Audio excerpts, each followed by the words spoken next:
Bonjour à tous et bienvenue sur la chaîne Shabbat chez Chaya, j'espère que vous allez bien. Alors aujourd'hui, je vous emmène avec moi dans ma journée, on va faire un petit peu de shopping, on va aller à Ikea. J'ai besoin de réorganiser tout mon coin où il y a mes épices. Je ne sais pas si vous êtes comme moi, mais je passe beaucoup de temps en cuisine, comme vous vous en doutez. Et j'ai vraiment besoin en fait que les choses soient bien organisées, claires, faciles à trouver. Et si ça peut être esthétique en plus, c'est encore mieux. Donc voilà, j'avais vraiment besoin de réorganiser cet endroit-là avec mes épices parce que c'est un petit peu balagane et je voudrais que ça soit un petit peu plus harmonieux. Donc on va aller à Ikea pour ça. Et en rentrant, j'aimerais pouvoir faire également une recette avec de la courge butternut. Donc c'est une recette que j'ai vue passer encore une fois sur Instagram. J'aime beaucoup les recettes sur Instagram. Je ne sais pas si vous êtes comme moi, faites-le moi savoir en commentaire. Et donc voilà, j'avais très envie d'essayer, ça a l'air assez simple et ça a l'air surtout d'être délicieux. Donc on essaiera tout ça ensemble au retour de nos courses. Allez, c'est parti pour cette journée. Voilà, je m'arrive à Ikea Haïfa. Je vous montre la cuisine de rêve, je crois, de toute personne qui aime cuisiner. Regardez-moi la taille de cet endroit. Juste magnifique. Juste magnifique.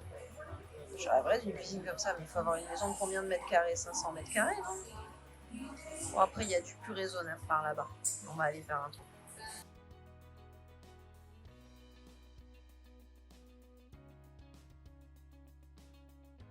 Bon, je vais vous montrer vite fait mon butin du jour. Alors, à la base, j'étais venue acheter uniquement ça, d'accord? Les pots comme ça pour faire mes épices.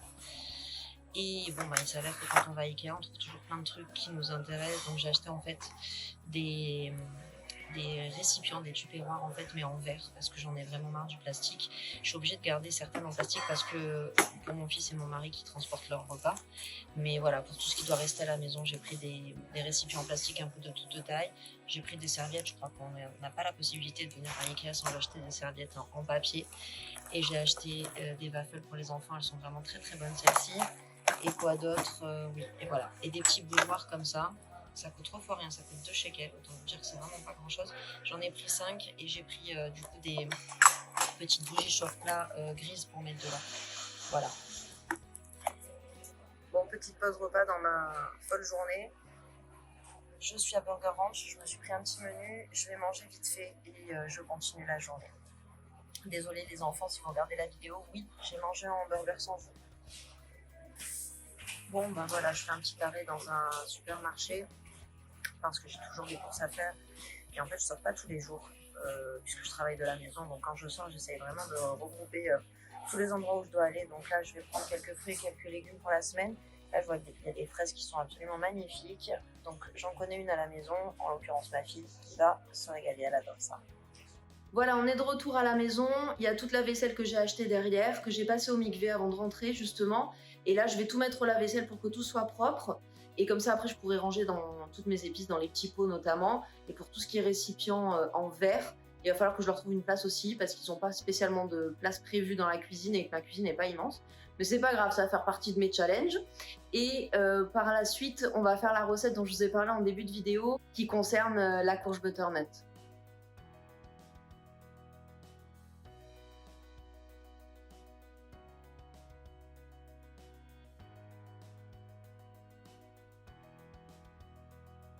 Je voulais vous montrer les petits bougeoirs que j'ai achetés aussi à Ikea, qui ressemblent à ça. Je sais pas si vous voyez bien. Ils sont tout petits, c'est juste pour mettre une bougie chauffe-plat. Mais je les trouve trop mimi. J'ai payé ça 2 shekels, vraiment 3 fois rien, donc j'en ai pris 5. Et dedans, je vais mettre des bougies donc chauffe-plat que j'ai trouvées en noir pour faire un contraste.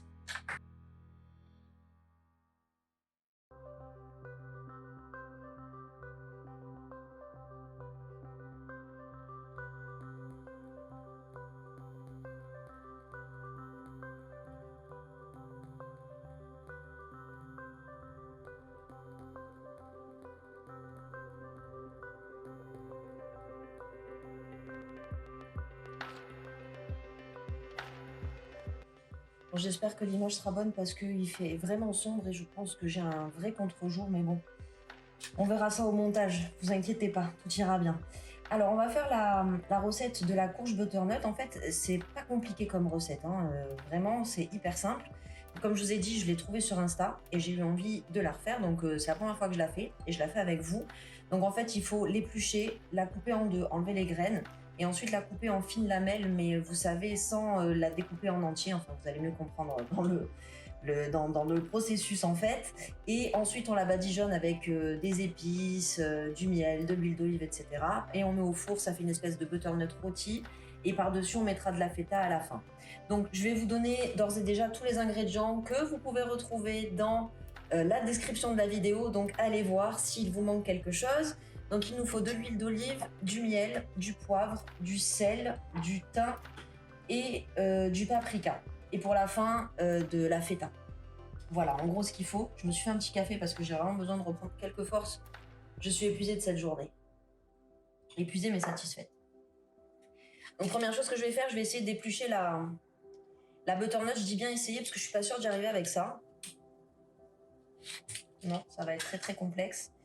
Donc, je vais le faire au couteau.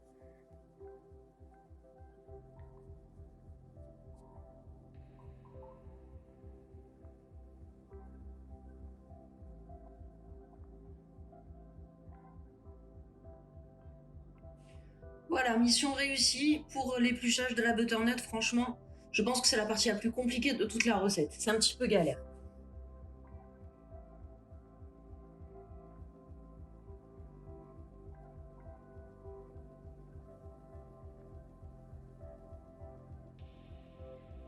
Voilà, donc pour le découpage, en fait, il faut essayer de faire des fines tranches et il ne faut pas couper jusqu'au bout, vous voyez, pour que ça reste un seul morceau.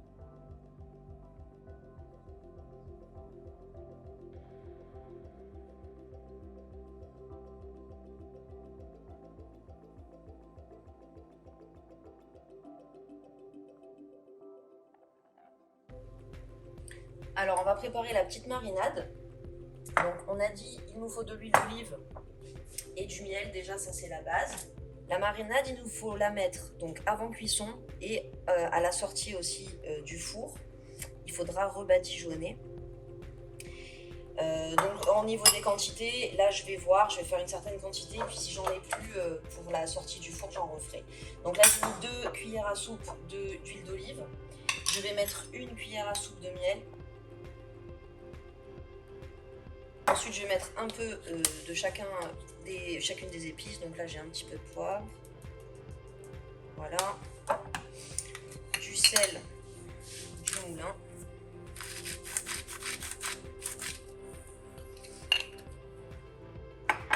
Un peu de thym. Dans la recette, il fallait aussi du romarin, mais j'en ai pas. Donc on mettra que du thym. Et il nous faut également du paprika.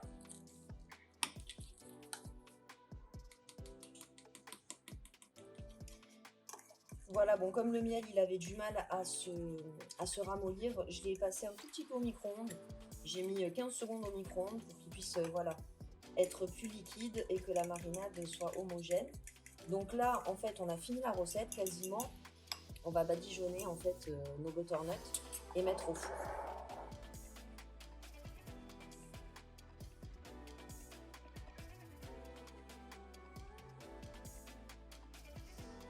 Voilà, ça part au four. J'ai mis le four à 200 degrés et je vais laisser, je pense, il n'y a pas le temps de cuisson indiqué dans la recette. Donc je vais laisser, je pense, une demi-heure. De toute façon, je vais surveiller. Ça dépend beaucoup de vos fours, hein, vous le savez. Le mien, il est un petit peu lent, hein, four à la vie. Donc du coup, je pense qu'au moins déjà une demi-heure. Alors, ça fait une demi-heure que la courge est dans le four. On va aller vérifier ça. Je pense qu'elle a commencé à pas mal cuire. Elle est tendre, c'est parfait. Je vais la laisser encore un petit peu. Mais par contre, je vais passer le four en mode de grill. Hop, comme ça, elle va un petit peu rôtir, un petit peu griller par le dessus.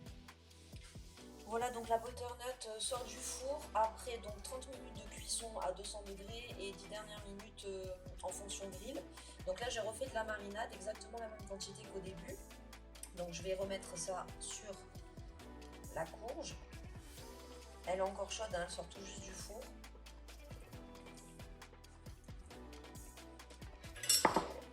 Voilà, je vais l'installer sur le plat de service dès maintenant et après je rajoute la feta.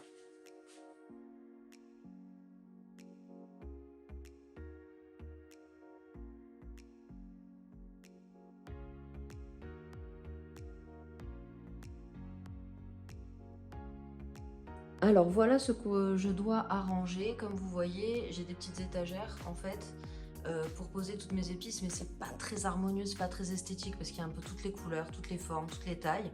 J'ai envie d'arranger ça et j'ai aussi ce petit moulin à épices que ma maman m'a donné. Peut-être que je vais transférer ce qu'il y a là-dedans en haut, je ne sais pas. En même temps, j'ai envie de le garder parce qu'il a une valeur sentimentale.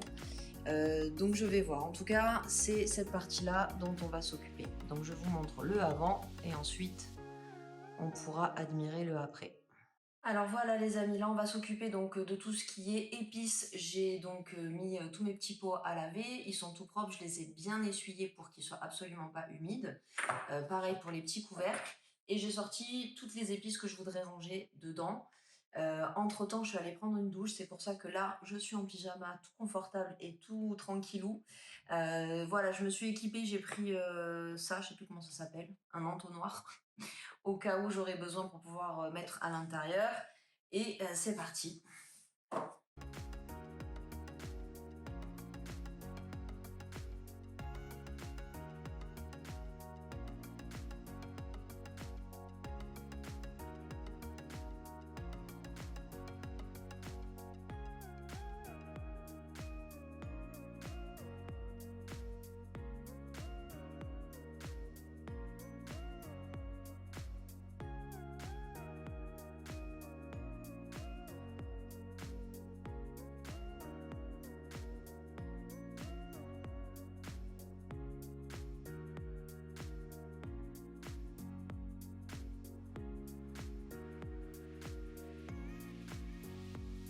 Et voilà le résultat final les amis avec la feta par-dessus. Cette courge a l'air tout simplement délicieuse. Elle est rôtie, elle a bien mariné avec la sauce. Franchement, ça a l'air vraiment super bon. N'hésitez pas à me dire bien évidemment si vous reproduisez la recette. Mais franchement, j'ai pas encore goûté, mais ça a l'air vraiment très bon. Voilà les amis, j'espère que cette journée avec moi vous aura plu. J'ai pris beaucoup de plaisir à tourner comme d'habitude quand je sais que je partage ça avec vous. Je vous fais plein de gros bisous et je vous dis à très bientôt pour une nouvelle vidéo.